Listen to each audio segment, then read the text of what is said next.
Ladies and gentlemen, welcome to the first topic of this week, U.S. surrender. Josh, Israel occupies Lebanese territory. Warmongers. I'm here with Kermit and Hochi, and we're going to discuss Iran, but today we'll mainly focus on Lebanon and Israel. We'll also talk about the blockade of the blockade, what's happening in Hormuz, of course, and the topic of a possible bypass of Hormuz.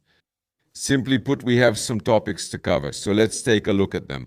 You can find the full uninterrupted recording of our stream Warmongers on Hero Hero, I repeat, on Hero Hero, or on YouTube if you're a member.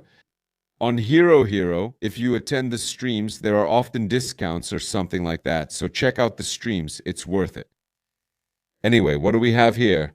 The map of the demarcation line in Lebanon attributes control of dozens of towns to Israel.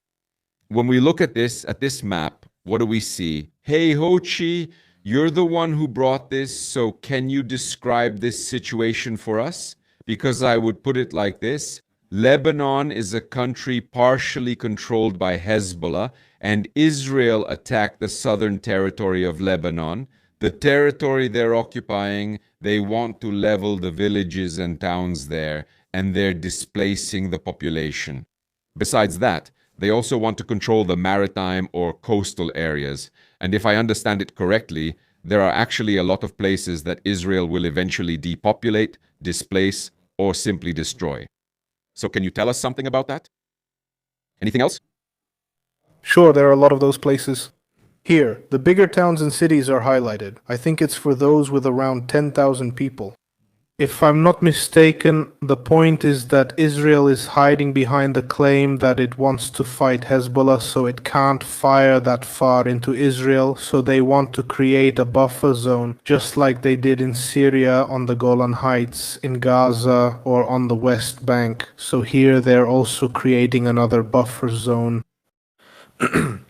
When they already started demolishing towns and villages, when I saw several beautiful satellite images where the whole village was simply wiped out, nothing was left there. And Israel said, well, there were some terrorists there from time to time, so that's why we can demolish it like this. Yes, so terrorism is apparently a reason to do anything, and then there's still the question of who you declare to be a terrorist.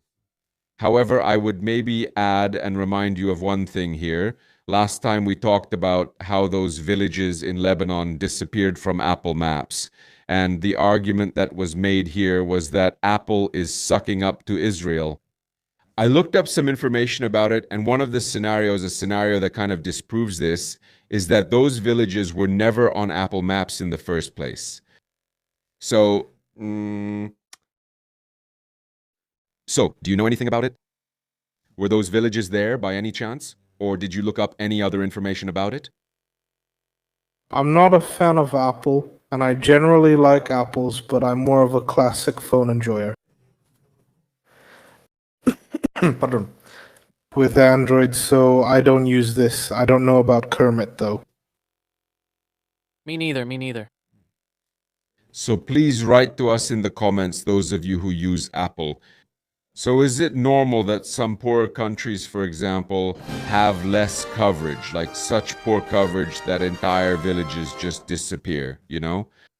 Because we users of Google Maps, for example, we're not really used to this, and we're used to the coverage being pretty good. And I'd also like to welcome Vlastimil Chaitil here for joining our ranks as the man who bought an indulgence. Anyway. Back to this topic, I just wanted to say that it's not necessarily confirmed that Apple deleted it. I just really need to know what people's experience is with Apple and Apple Maps. So back to how many people Israel is displacing. We know how many people this displacement affects, and mainly I'm interested in why this is so overlooked, or it seems to me that nobody talks about it, that Israel isn't really being criticized, that it's considered completely fine. Next. Another thing is, in my opinion, if someone else did this, they just wouldn't get away with it. Yeah? Well, here we're talking about roughly 300 to 400,000 people who have been displaced from this area. And that doesn't include the other thousands, tens of thousands who have already fled and don't intend to return. Well, it's estimated that the internal migration is about 450 to 600,000 people. Thank you. Okay. That's more than Brno. Basically, half of Prague was displaced, and no one even says a word about it in a truly critical way. I mean, no one from Europe, and certainly not from the United States. And we're not doing anything to really change that. And here it's important to point out that the argument that this is an attack against terrorists sounds nice, ale buďme k sobě, Israel could do it a bit differently, in another way. You don't need to destroy cities, you don't need to occupy territory, you need to cooperate with the Lebanese government properly. And that's something that, in my opinion, Israel does too little of and mainly uses this as an excuse just to seize territory. That's right. I guess we agree on that. Here, it's just being used as an excuse to seize territory that it already controlled once. Because if I look back a bit into history, how many invasions did Israel carry out? 3? To Lebanon, yes. And all they did was occupy territory there. It didn't solve anything, and after a few years, they were forced to withdraw, and basically it all started over again. So that's why it makes sense to go in again and start occupying again, because it worked so well last time. Here you might argue that if it always led back to some kind of uprising, then why didn't they just stay there before and so on? They always left for some reason, often to de-escalate or reconcile. But here, it's just a terribly repetitive scenario, and no one is coming up with any solution. And it seems to me that the solution is simply in Israel's hands, that they should actually create some kind of coalition, a coalition that would solve this problem, and that coalition should be put together with countries that have the ability and willingness to solve this problem. And it seems to me that it's being handled really clumsily, really inelegantly. It's being handled in such a way that, once again, it's not really a solution, and it's more just another escalation of the conflict. All right, but let me ask you, which of Israel's neighboring countries will support Israel in building a coalition against terrorism? Well, for example, Saudi Arabia, Lebanon itself. And could European countries also get involved in this? Oh. And I wonder, why is this solution so inelegant, so stupid? And to me, it seems that there's simply some interest there that says Israel needs to have that feeling of a besieged fortress as much as possible. Sure, because it gives political leverage. Yep. You simply win the war. Just don't feel...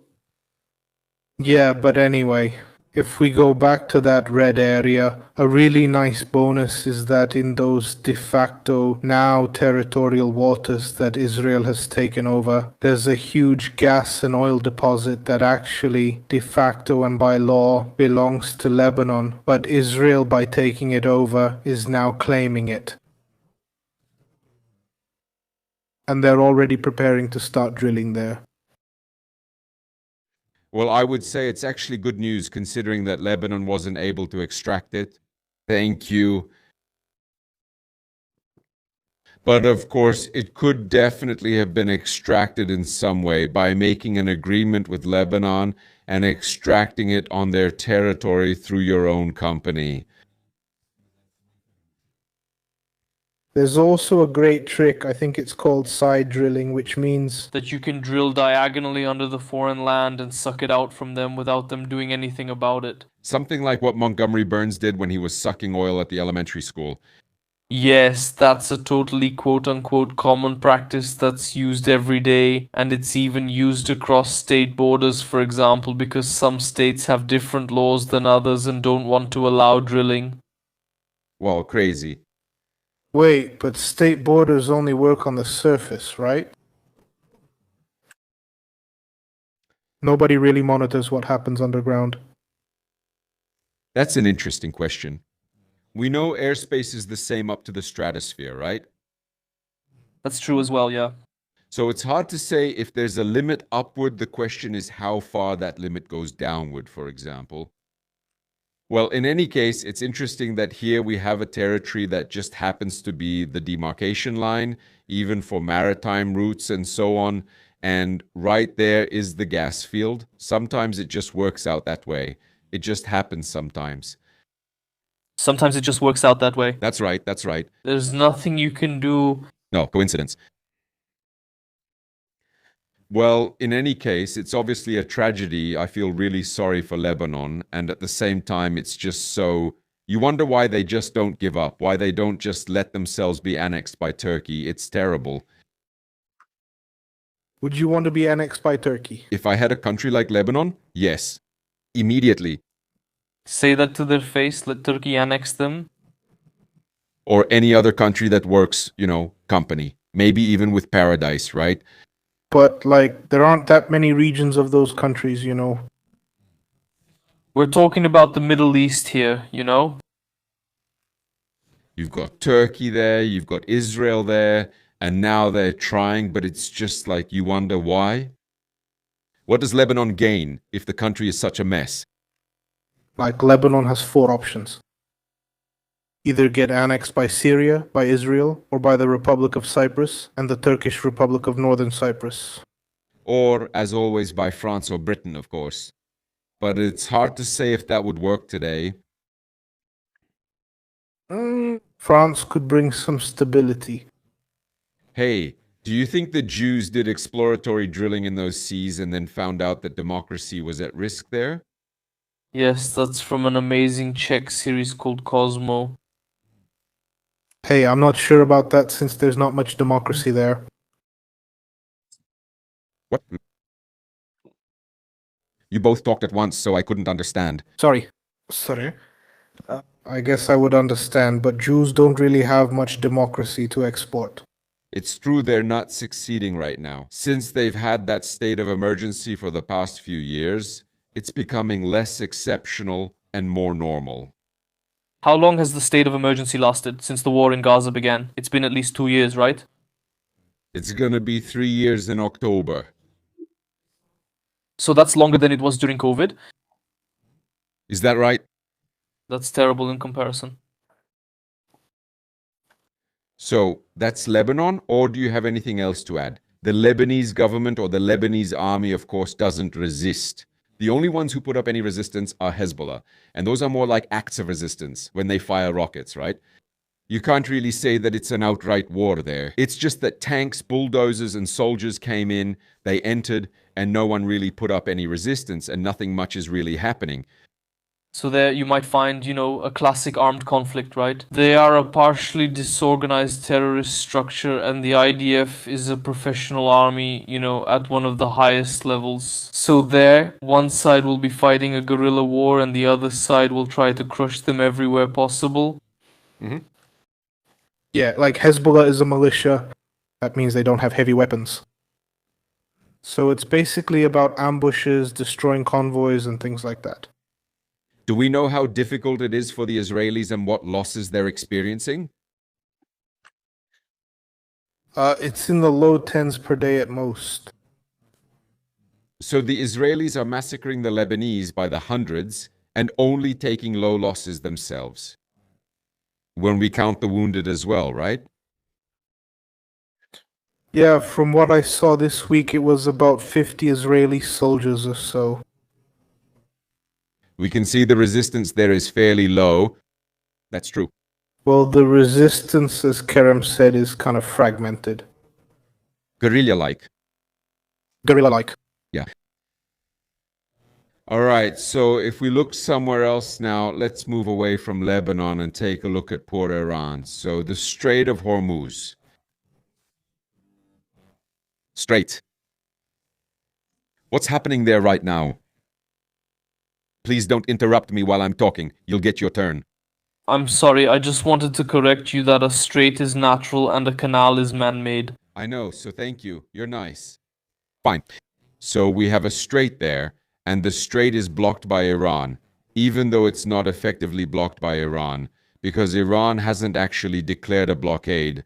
They just said they would collect tolls and threaten the area with violence, so the blockade hasn't been declared. But it exists. Meanwhile, the Americans, a little further away, basically at the entrance to the Indian Ocean, if that's already the Indian Ocean, well, just a bit further, they have a blockade. And that blockade is a bit unusual in that some ships are allowed through, some ships are not, but they're mainly trying to stop Iranian exports in some way. How do you assess this situation? Because I watched, for example, an interview with Otakar Foltin, and he had a pretty interesting observation that since the Americans are succeeding in blocking Iranian exports, it could lead to Iranian oil storage filling up and Iranians having nowhere to put their oil. And at that point, they will have to stop production, which will lead to the effective destruction of their oil infrastructure.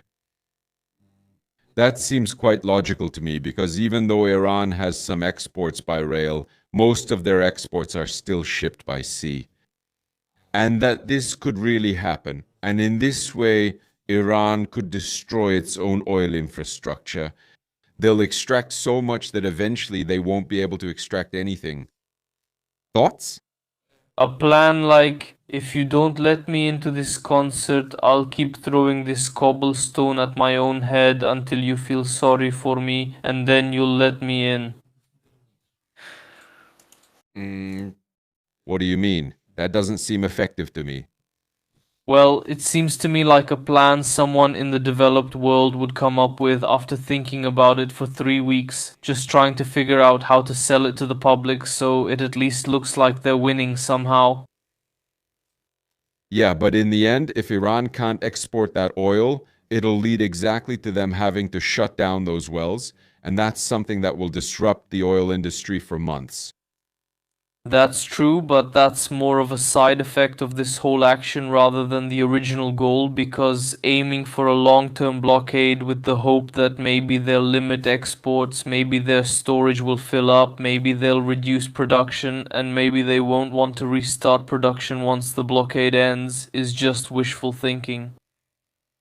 That's kind of a weak consolation, like a band-aid for failure. It's like if in May 1945 v Berlíně some statistics showed that naše armáda německá caused the most damage to the Soviet Union out of all the countries in the world. We're definitely number one. Well, I don't know. I don't know. It seems like a pretty good plan to me, and I'm not that much of a pessimist. Hochi, how do you see it? I don't know, it's just kind of a plan. Like, we'll block your way so you can export oil. And either you stop extracting oil or you don't stop and you fill up your storage facilities. Then you'll have to stop extracting it since you won't have anywhere to store it. Well, then you cut back production. You won't stop extracting oil. Well, cutting back production, sure, but that means you have to shut down the wells. And shutting down the wells, that's not something you just do and then start up again. It's not like turning a faucet on and off. The moment you shut down a well, it's expensive, and starting it up again is also costly. It takes time, it costs money. Often it's just not possible. Yes, often it's not possible, because if you stop extracting from a well, something can happen geologically, like a collapse. The well can get filled in, the oil, something just happens basically, and the deposit can be ruined this way. So the whole well can get messed up just because you stop extracting. So it seems to me that this method could work if they really manage to prevent Iran from exporting oil. That's one of the smartest things the Americans have done, in my opinion, well, during the whole war. But it's not the smartest thing ever. Maybe it is. If you look at the end of the tunnel, you can see a tiny glimmer of hope there. The problem is that Iran doesn't export oil only by sea.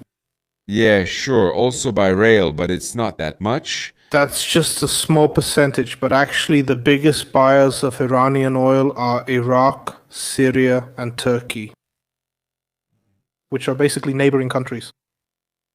So you're arguing that a lot of Iranian oil is still being transported by sea? But it's not the majority, is it? It's roughly about 80% of exports that go by sea. Yeah, so it is the majority, okay. Yeah, it's the majority. But you can actually increase exports by land or in another way.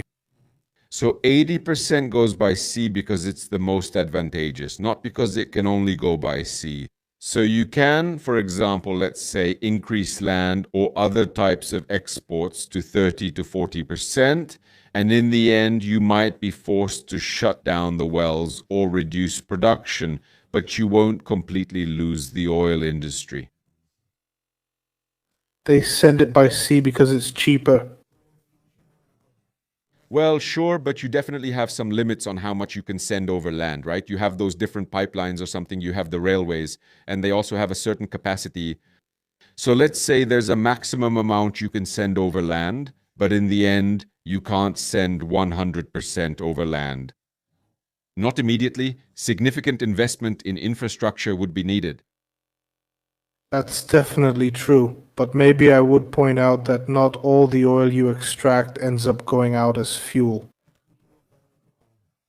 Yes, that's true. You need some of it too. True, but a large amount of oil is also used to make petroleum products. From plastics to various polyurethanes, polyethylenes, also thermoplastics, PVCs, anything. Sure, polymers. Yes, even fertilizers and the like. When you want to insulate your house, it's made from oil. Yeah, fertilizers are things that are mainly made from gases, right? But you get what we're trying to say here. Basically, the blockade is something that can really hurt Iran, but we also need to say the other side, which is that Iran just has to hold out for a shorter time than we're willing to pay for expensive gasoline. That's why I think this tactic is misguided. Yes, so you think that we're willing to pay for expensive gasoline for a shorter time than Iran can keep manipulating the oil industry and withstand the pressure to this choking of their oil exports. Because yes, it's true that by preventing Iran from exporting oil, we're raising the price of oil, right? That's not exactly what I meant. I mean, we can probably pay a higher price for oil for longer than Iran can hold out. The only problem is that by doing this, we've basically cut off a lot of our allies in the whole region who depend on oil exports. United Arab Emirates, Qatar. Wait. It's a bit different, isn't it? The blockade only applies to Iranian ships. Or do you mean that when the blockade that the Americans are doing is in place, then Iran blocks the others? No, it blocks the others. Sure, but it would block the others even without the American blockade, right? No. No, that's not it. They argue that America is violating that you don't get a ceasefire by blocking Iranian ports. So they don't accept that the ceasefire is working, so they started the original blockade. Yeah, so the argument is that if the Americans lifted the blockade, then we could talk about a real ceasefire, and Iran might even lift its own so-called blockade. Say it. Tell the Iranians that this is just a reaction to the American blockade. Which, by the way, brings us to another topic, namely that Trump did say the ceasefire is extended, but the blockade remains. And a blockade is an act of war, so there can't be a ceasefire if there's a blockade. Are we understanding each other correctly?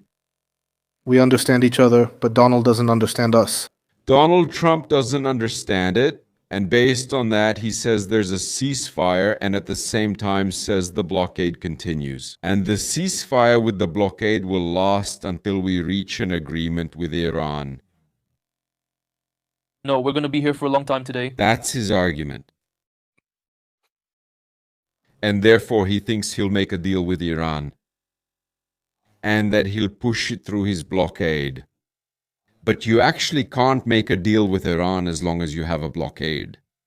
With the blockade ongoing, there's no ceasefire and nothing to negotiate. And if he lifted it, then Iran would have no reason to negotiate. You always lose no matter what. Yeah. But Donald doesn't want to lose, so he keeps going. And maybe it'll work out somehow. That he's just delaying his defeat. You could say that. Do you have anything else to add? Maybe I got a bit stuck, but it's kind of a stalemate situation. But it really is a stalemate situation. Trump tweeted on Sunday evening about how he's looking forward to it and that all his negotiators are in Pakistan. But as far as I know, no one from Iran came there at all. He told him to go to hell. Mm-hmm. Yeah, so they extended it until the ceasefire, just for the sake of appearances. Mainly, I feel like this thing is brutally damaging economies around the world. But again, we're all too scared to really tell the Americans, you know. And again, there's a bit of a problem here because the French or the British are now starting to lean more towards the American side because they really don't want Iran to block those shipping lanes, you know. And that brings me to another point, namely that Iran has already seen that just threatening the Strait of Hormuz is enough for oil prices to go up. That means that even if everything were resolved now, Iran now knows, and that crazy militaristic regime in Iran now knows, that the Strait of Hormuz is their card to play. And whenever they need to achieve something, they could say, well, oh, so you impose sanctions, maybe we'll send some drones to the Strait of Hormuz again. I don't know. We're just thinking about it, right? They say this, and at that moment, oil prices shoot up into the stratosphere, right? And at that moment, when they have such a powerful card they could play at any time, you have to look for another way because Iran will never again be a country that doesn't know how Hormuz works. What kind of reaction will that provoke, right? If the situation with the transport from Hormuz doesn't change, as long as ships keep sailing through Hormuz, Iran will always know that it controls oil prices. Like, it seriously controls oil prices. Didn't that already happen once before? That Iran knew it? Well, it's not the first time Iran has closed the Strait of Hormuz. And when did they close it? Another time? I just can't remember. That's kind of an open question. This isn't the first time, right? I think this definitely happened for the first time in modern history, and in the past it was just about fighting with Iraq, and that was when they were sinking each other's tankers. But the Strait of Hormuz wasn't closed. So I'll try to educate myself more before the next stream. I also don't think it was ever completely closed. I know that when Iran was at war with Iraq, there was, the tanker war. Yes? You already said that they were sinking each other's tankers. And if the Strait of Hormuz was closed in the 80s or 70s, it was an oil crisis, but that wasn't because of Hormuz, right? That was because the cartel agreed to just grab us by the balls. Later, he didn't close it completely, but I think America had something there around 2010, 2011, 2012, and Iran just threatened to close it if the Americans intervened, but otherwise it doesn't really mean anything to me, yeah. No, the Suez Crisis you're mentioning here in the chat is something else entirely, right? Now I made a mistake. So that's it. In any case, the point is that Iran will now always know and have it confirmed that if this type of transport exists, they can play that card at any time. And my argument is that this is extremely clear confirmation that the oil must be transported some other way, therefore building pipelines across the desert through the Arabian Peninsula. And that means to the Red Sea or possibly to Israel. And what do you think about it? I'll explain some of my points later, so throw out any problems you see with it. I'll quickly check the French there. Well, hit me with the French one. The French made a deal with Iran, and Iran is letting French merchant ships through. It's been about 14 days now. France basically has no problem with this. And in fact, France now, I would even say for myself, France is fine with the fact that America is in a stalemate. Because this puts France in the spotlight in Europe. And Macron is aspiring to be that kind of leading figure of the European Union. Okay, so you have it confirmed that the French and Iran have a deal? I'm not sure if they have a deal, but I do know those French ships are passing through. So the French ships supposedly We'll have to verify it, definitely check it. I don't know at this moment. I can't say whether it's true or not. And it seems to me that this is quite contradictory to what I've heard about France and Britain, that they expressed willingness to send ships to the Strait of Hormuz to keep the shipping lanes open after the war. But okay, let's say so. However, as for those pipelines, my reasoning for why those pipelines have to go across the desert is that they need to bypass Iran and take away Iran's ability to manipulate oil prices by threatening to close the Strait of Hormuz. Of course, building pipelines is extremely expensive, but it might be worth it if it means taking this card away from Iran. What do you think? If there hadn't been a civil war in Syria just 2 years ago, we might have had a pipeline to Europe directly from the Arabian Peninsula. Unfortunately. Really? Was there ever a plan for a pipeline directly from the Arabian Peninsula to Europe?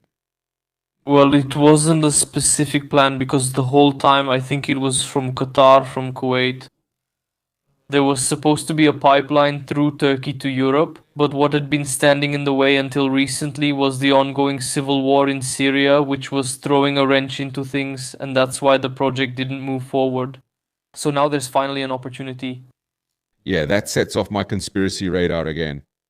Actually, a devastated Iraq, a devastated Syria, and who is the most harmed by it? Boom, Europe, once again. Another thing, and who devastated Syria and Iraq? Yeah, so my conspiracy radar is going off. I need to shut it down because I'm getting ideas again, man. But you're blaming them for everything, right? No. No. I'm just maybe saying that some wars were started by certain people with influence in some structures of certain states, and that it could have harmed European interests, and at the same time it could have suited the interests of some countries that, for example, profit from the existence of maritime transport, right? Yes. Well, maybe. Who knows? Maybe not, but back to those pipes, okay? There's an argument here that even if those pipelines were built, it could still give Iran a chance to influence oil prices because Iran could bomb those pipelines. But I think it's a bit different, and it would be much more complicated for Iran to bomb pipelines in Saudi Arabia than just start talking about maybe closing the Strait of Hormuz, right? Because when you start talking about maybe something happening in Hormuz, oil prices immediately go up. Whereas if you actually start, prices probably go up too, but not as much. It's harder. There's air defense. It's not just about talking about something at sea. And overall, I think the pipeline is safer than the tankers. And of course, you can put the pipeline underground, and it's hard to bomb it underground. Sure, it would have to run somewhere, and in some places it couldn't be underground, but I'm thinking maybe you could put some kind of protective casing around it, right? Caging it so you can't break it with a regular drone is one of the options. There's already a bigger drone lying there. There's already a bigger drone lying there. So the cage is just something that protects your tank from an anti-tank missile. Yeah, I'd say a proper cage means that pipeline will just, because we're talking about Iran, Which has ballistic missiles too, right? you can shoot down a ballistic missile more effectively with an anti-aircraft gun than a drone, right? Well, I just want to say that, first of all, it's going to be extremely costly. Definitely. But isn't that also true for letting ships pass through the Hormuz Strait, which Iran could use for blackmail? It's a no-win situation. Yeah, that's true, but I'm saying it's going to be extremely demanding financially, which probably won't be a problem because it will basically pay for itself. Arabs have endless money, that's fine. Yes, we'll pay for it ourselves effectively. That too, but mainly the huge problem is time. If you start building it now and start from one side, how long will it take you? 6, 8, 10 years. Man, I can't say how long it takes to build a proper oil pipeline, but for sure, it won't be 10 years, right? It won't be 10 years. It depends on where you want to run it. If we're talking about a new oil pipeline to Europe, you have to run it through several countries. It would probably be ideal to just run it straight into Europe, or at least, well, at least to Cyprus, for example, yeah, into the European Union. But it would probably be enough to run it efficiently to the Red Sea, so it wouldn't be dependent on Iran. And if you ran it to the Red Sea, then of course you'd solve the problem for Europe, because the ships can sail through Suez. Suez is fine. But the problem for Asia remains, because you have to run it through or around Djibouti. And Djibouti, that's the Houthis from Yemen. It's threatened there by the Houthis from Yemen. So for Asians, nothing would be solved, but for Europeans, everything would actually be solved at that moment. Well, not really. Huh? What? There's only one Asia, right? Actually, that's not true, because the moment you threaten Asian oil, the price of oil goes up even in Europe. All right, well, I get it. So it's hard to say if you would actually solve anything effectively, man, if you took it all the way to the Red Sea, because Iran really controls the oil. Both in the Strait of Hormuz and near Djibouti. But near Djibouti, they don't control it as tightly. They just have terrorists there. The Strait of Hormuz is right in their backyard. Look, the problem there isn't the Houthis and it's not Djibouti. Djibouti isn't the problem. The Houthis are in Yemen, right? Djibouti is basically a military base. Yes. So, like, in Djibouti, almost all the bigger countries have a base. Yes. That's not a problem, but we're coming, right, around the Horn of Africa. Which is very pirate-infested, yeah. And the moment the traffic gets crowded there will be a lot more pirates. I'm not sure the traffic is actually light there right now since it's the route to Suez. I don't really see it as a problem. No, that's not what I mean. I'm saying that if the canal traffic increases through this area, it means there will be more ships, bigger loot. So logically, I assume that piracy will rise there, or it will become more active. Then you'll have to increase the military presence again. The Americans have a fleet there now, so they'll keep it there. Hey, I looked up the French. Right now it looks like there's a restricted passage for French ships. Which is like pretty questionable. Some sources claim that there's no agreement, that Iran just let them through. Because they liked how Macron stood up to Trump. Yeah, so it was a few French ships. Some of them passed through. Okay, look, let's not deal with it, all right? Yeah. It's not like it's going to be sailing there all the time. When you look at it, yeah, at the map, I'll zoom it in for you here, for everyone, for you, chat, for all the people. I'll zoom it in here. Now everyone can see it big. It's just a really, really deadlocked situation, because to get it into the Red Sea, you have huge investments and you still don't solve the problem. Yeah. Where could you actually take it to solve the problem? Well, theoretically, it could be to Oman. If you built huge ports here in Oman, you could just pump it there. And at that moment, you'd mess up Europe again, of course. At that moment, you'd mess up Europe again, because it would have to sail through Djibouti, right, to get to Europe. Offloading oil in Yemen. Offloading oil. Well, there are Houthis in Yemen. You can't change that. There's a civil war there now. I wouldn't really... Maybe I'd give the Houthis the valve and let them handle the offloading themselves, right? The most ideal thing would be to just build that pipeline from Kuwait all the way to, I don't know, wherever it ends in Bulgaria. Or to Israel. That those tankers would just... But still, you know, we're still talking about the problem here that they can close the Djibouti Strait at any time, or mess up the Djibouti Strait.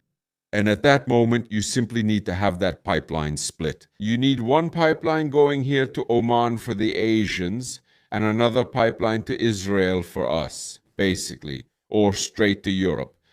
The end. But it all sounds good. But even so, it still seems to me like the cheapest option, both financially and time-wise, is simply to dig a canal. A few kilometers from Hormuz. and turn the emirate here into an island. And make the emirate an island. Yes, maybe. In the end, there are some massive mountains, right? So we'll make a tunnel. We'll make a tunnel. That's the idea. An underwater tunnel. A tunnel for ships. So we'll have submarines. Oil submarines. No? Damn. Tunnel. But like a canal tunnel. Well, they already have that in Denmark. They have a canal tunnel in Denmark. Like a tunnel you can sail through.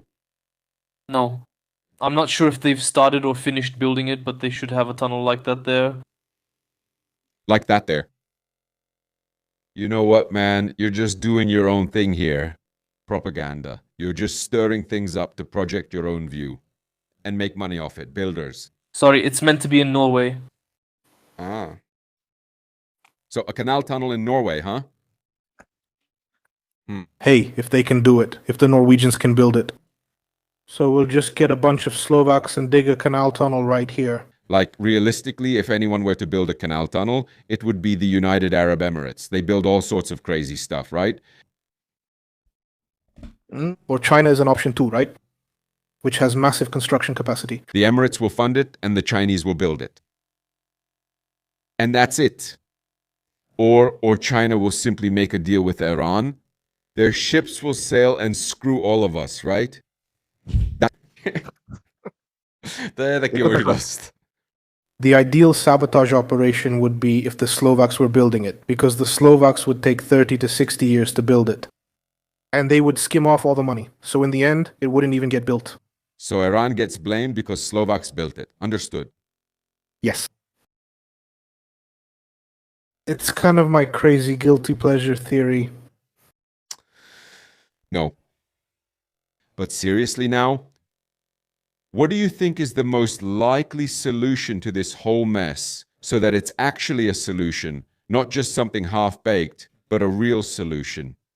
Because Iran will have control over the Strait of Hormuz forever, which means they'll be holding the oil market by the balls, keeping their finger on the pulse. You either have to bypass Iran, which we've said is basically very hard to do, or you have to go and make sure that Iran specifically doesn't cause you any problems.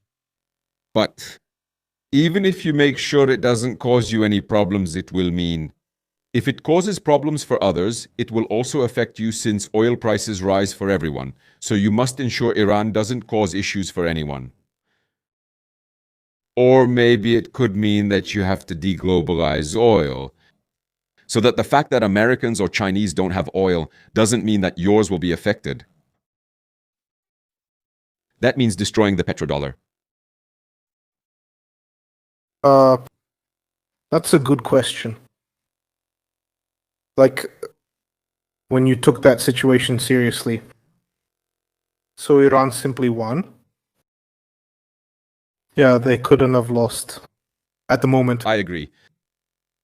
Unless we could just keep it closed and wait until he destroys his own oil infrastructure by not being able to extract because he won't be able to export, well, that's fine. But if we're only doing limited destruction, we might as well just bomb them for real. Then it's like we're in a race here. If they fill up all the storage facilities first. Or if we empty them. Or if we empty them, right?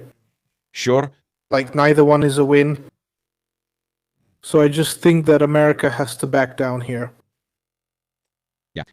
And I just need time for them to find the reason why they back down. So they don't look like complete idiots.